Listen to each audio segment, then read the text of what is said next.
Sú veľmi šikovné. Budete vidieť, že nezáleží od veku ani rasy psíka. Trixinka je napríklad kríženec. Ninka ju našla vyhodenú na ulici a ujala sa jej. Takže vidíte, že aj krížence sú šikovné, obratné.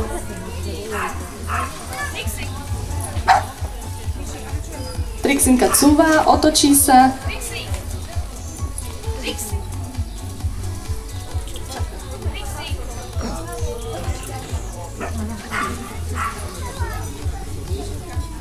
Zacúvam medzi Ninkine nôžky a dá si predné látky na nohy a spolu kráčajú.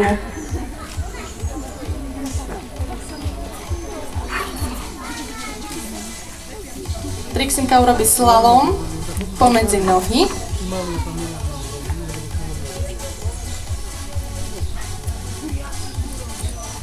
A okolo dozadu.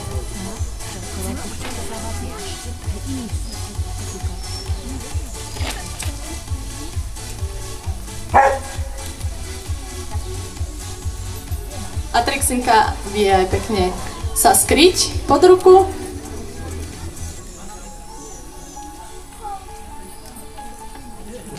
A takisto pokloniť. A vyskočiť na ruky. Vynikajúco. Ďakujeme Trixinke.